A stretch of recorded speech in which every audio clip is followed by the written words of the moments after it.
I counted the days. 31 of them. That's how long my son-in-law had been living in my house. The house I built with my own hands on a half-acre lot outside Guelph, Ontario, before he looked me in the eye at my own dinner table and told me I was the problem. My daughter sat across from him and said nothing. I am 67 years old. I spent 38 years as a licensed electrician in Wellington County. I pulled wire through walls in January cold when the temperature sat at -28 and the trailer we were working out of had a busted propane heater. I worked union for 22 years and independent for 16. I have the hearing loss in my left ear to prove the first half and the bad knee to prove the second. My name is not important. What matters is that I raised my daughter alone after her mother passed in 2009, and I told myself every single morning that I drove her to school in my half-ton that I would make sure she never felt the cold the way I did growing up in Sudbury. That was my first mistake, not the love, the insulation. My daughter, I'll call her by what she is, not her name, is 34 years old. She has her mother's eyes, and I learned too late, her grandmother's capacity for looking the other way when things get uncomfortable. She married her husband 2 years ago in a ceremony I paid for in full, $42,000. I didn't flinch. I stood at the front of that hall in Fergus, and I watched her walk toward him, and I thought, this is what the work was for. Her husband is 37. He works in what he calls digital marketing consulting, which as far as I can tell means he sends emails and takes calls from his laptop and tells people their brands need better storytelling. He grew up in Mississauga, drives a lease he can't afford, and has never in his life replaced a light switch. He calls me by my first name, which I didn't ask for. He started doing it the second week after the wedding, like he'd earned something. The arrangement started small. They were renting a condo in Kitchener, and the landlord was selling the building. They had 60 days to find something. My daughter called me on a Tuesday evening in March, and she had that voice she's had since she was 9 years old, the one that sounds like she's already crying but is trying not to, and she said, "Dad, we just need somewhere to land for a few months while we figure this out." I said yes. Of course I said yes. I want you to understand something. I did not just hand them a spare room. I gave them the main floor. I moved my workshop into the garage and set up a cot in there for the nights I worked late. I cleared out the kitchen of my things. I stocked the fridge before they arrived. I even had the driveway resurfaced in April, because I knew her husband's lease car sat low, and the frost heave had cracked the asphalt bad near the garage door. That is the kind of man I am. That is the kind of father I am. By June, the few months had become indefinite. The conversations about finding a place had stopped. Not tapered off, stopped.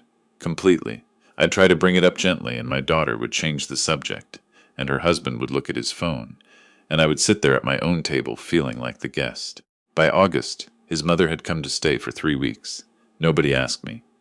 I came home from a job in Elora on a Wednesday afternoon, and there was a woman I had met exactly once standing in my kitchen reheating something in my microwave, and telling me that she couldn't believe how small the pantry was.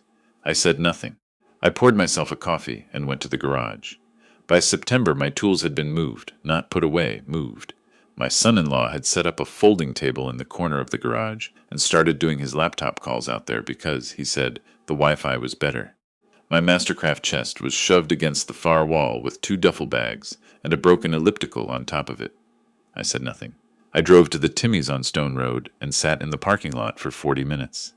By October, the hydro bill had doubled. I don't mean it crept up, I mean it doubled. They ran the electric fireplace in the living room continuously because my daughter was cold, and her husband had installed some kind of gaming setup in the second bedroom that drew power like a small business. I pay my bills online. I saw the number, and I sat with it. I am not a man who explodes. I never have been. In 38 years of electrical work, I saw what happened when someone panicked on a live panel. You stay calm. You think. You do not grab, so I thought. And while I was thinking, I did something I had done once before, 20 years ago, when I co-signed a small commercial lease for a friend who turned out to have a gambling problem. I called my lawyer. Her name is Petra. She has an office above a printing shop in downtown Guelph, and she has been doing property and estate law in this county for 31 years. She is not warm. She is not comforting.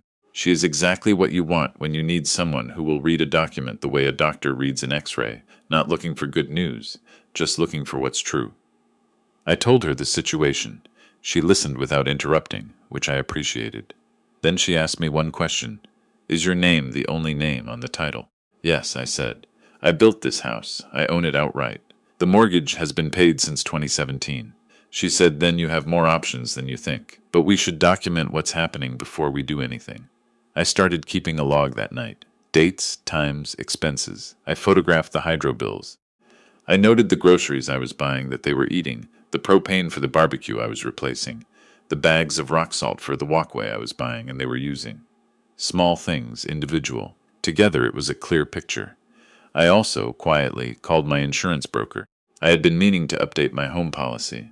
I asked some questions, I filed the update, and while I was on the phone with him, I asked about what documentation I'd need if I ever wanted to formally establish that I was the sole occupant of my own property again. He told me. I wrote it down. November came, the first real snow of the season. I came in from clearing my driveway, and my son-in-law was sitting at my kitchen table with a man I had never seen before. They had papers spread out, there was a laptop open, they had mugs of my coffee and the good mugs, not the everyday ones. I asked who the man was. My son-in-law said, "This is my business partner, we're working on something exciting." I asked if they could use the living room. He looked at me, not at the man, at me, and he said, "The light is better in here, and it's not a big deal."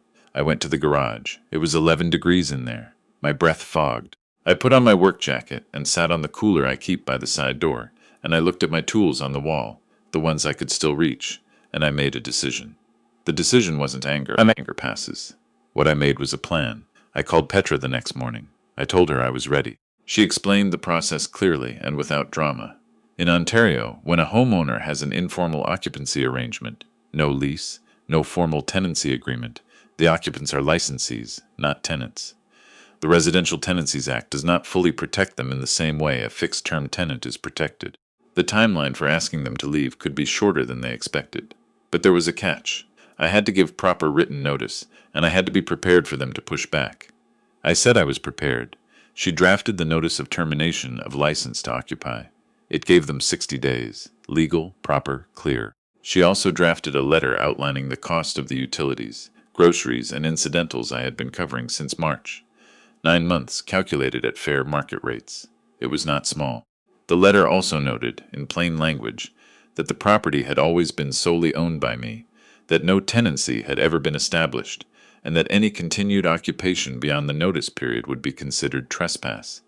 I held those documents for 2 weeks, not because I was uncertain, because I was waiting for the right moment. I am an electrician. I know that timing on a circuit matters as much as the connection. The right moment arrived on a Friday evening in late November. I had driven to visit a buddy of mine, a retired millwright who lives out past Rockwood. We'd had dinner and watched the hockey night and Canada game, and I drove home around 9:30. I pulled into my driveway, and every light in the house was on. Every single one. It looked like a commercial operation. Through the front window I could see people. 6, maybe 8 of them. My daughter and her husband were hosting a dinner party. In my house. On my hydro. Nobody had mentioned it to me. I sat in my truck for a moment. The cold was settling in hard, the kind of night where the stars are too bright because there's no moisture in the air to soften them. I could hear music. I could see my good wine glasses through the window, the ones that belong to my wife, the ones I keep in the cabinet above the stove. I went inside. I took off my boots. I said hello to the room.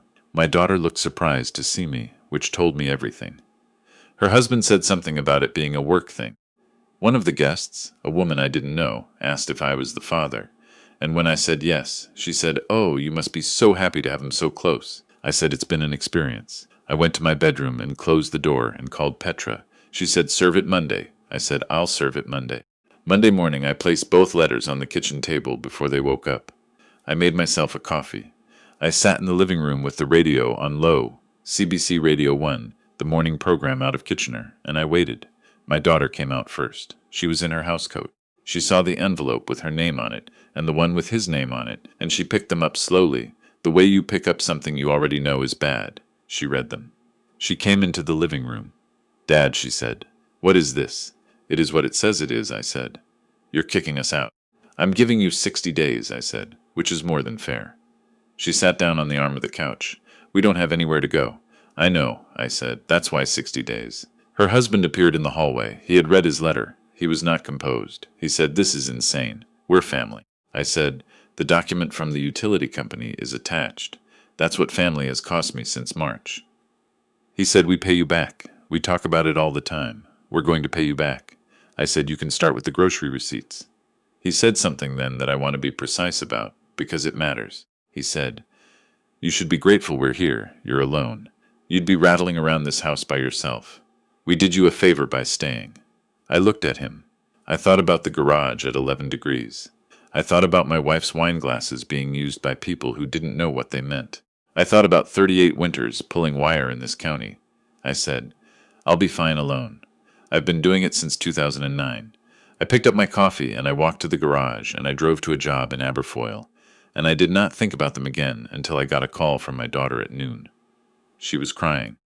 She said her husband had called a lawyer. She said I was being cruel. She said she didn't understand how I could do this to them after everything. I said, after everything what? She didn't have an answer. Not a real one. She had the feeling, but she didn't have the facts, and facts are what I deal in. Over the next 2 weeks, her husband sent me 3 emails through my daughter's address. The first one said they had rights and I was confused about the law. The second one said he was willing to discuss a more reasonable arrangement. The third one said I should think very carefully about the damage I was doing to the family. I forwarded all 3 to Petra. She said, let me respond.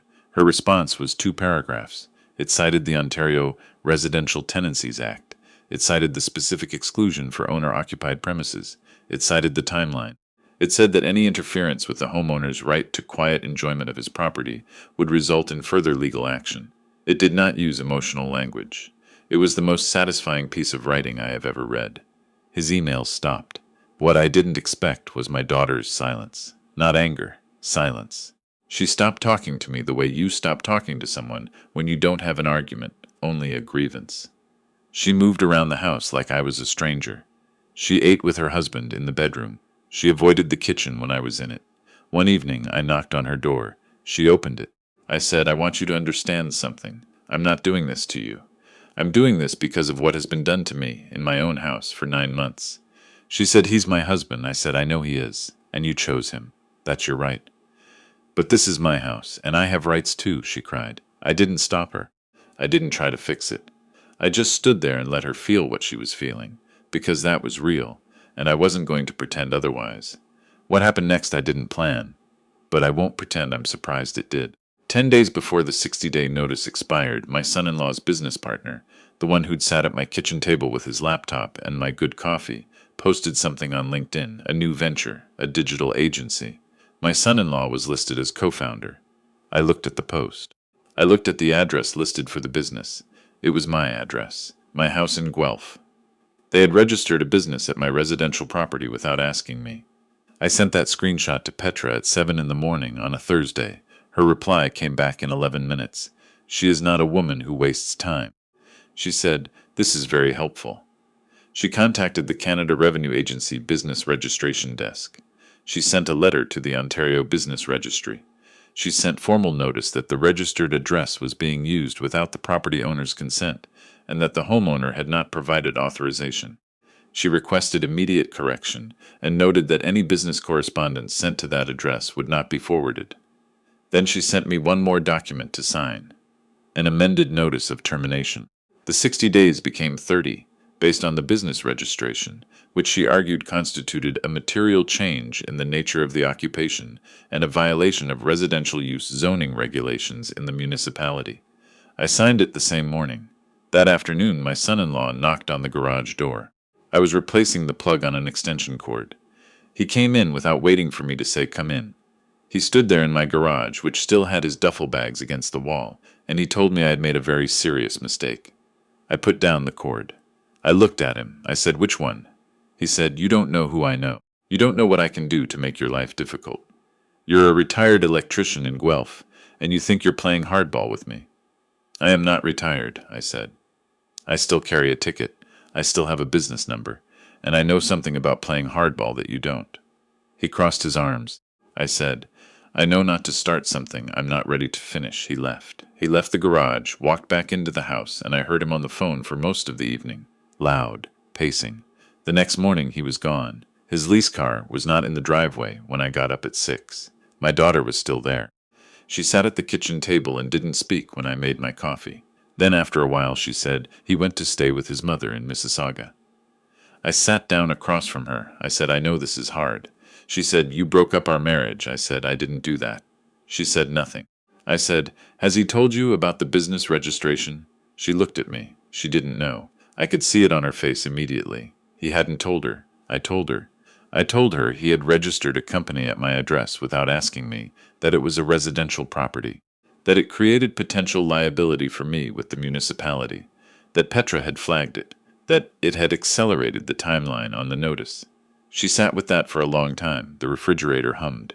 A car went by on the road.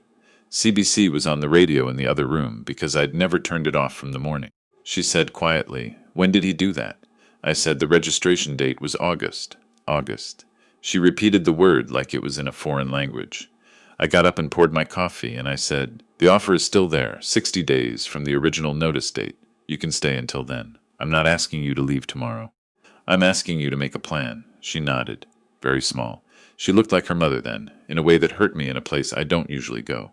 I went to work. She left 12 days later, not at the end of the notice period. 12 days later. She packed what was hers, and she loaded it into a rented van, and she drove to a friend's place in Cambridge. She didn't say goodbye before she left.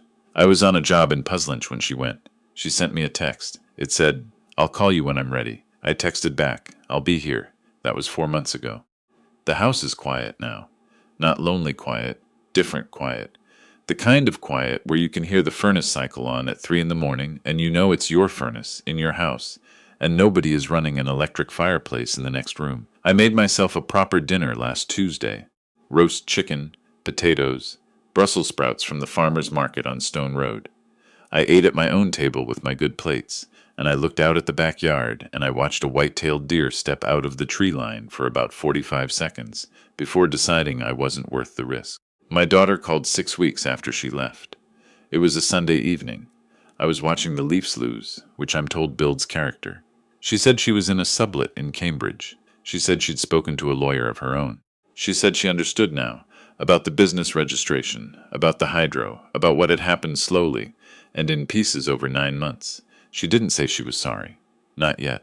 But she called. That's something. That's what you work with. Her husband's company, as far as I can tell, is already struggling. His LinkedIn hasn't been updated in 2 months. The business address has been corrected in the registry.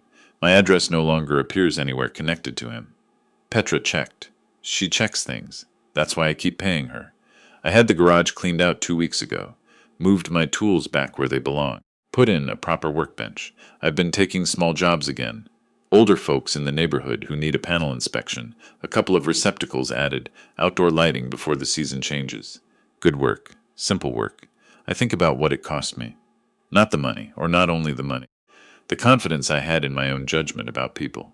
In my daughters. In the idea that love for someone means they see you clearly in return. I don't think that anymore exactly. I think love and clarity are separate skills. You can have one without the other. And when someone is very good at making you feel needed, it's easy to confuse the feeling of being useful with the feeling of being valued. I was useful to them. I was not valued by them. There's a distance between those two things that took me 31 days, and then 9 months, and then one very cold night in a garage to understand. My father's trade watch is in a case on my workbench. He was a pipe fitter out of Sudbury. Worked 30 years underground, and never once borrowed a cent he couldn't pay back. I look at it sometimes when I'm in the garage early, before the jobs start. It still runs. Things that are built properly and maintained and not loaned out to people who don't know what they're holding. They last. My daughter will call again. I believe that. And when she does, I'll answer. Not because I have to. Not because I owe her anything after what happened in that house. But because I'm her father, and because the door I'm keeping open for her is the one I chose to leave open, not the one they walk through without knocking. That difference matters. In a house, and in a life, the doors you control are the only ones worth keeping.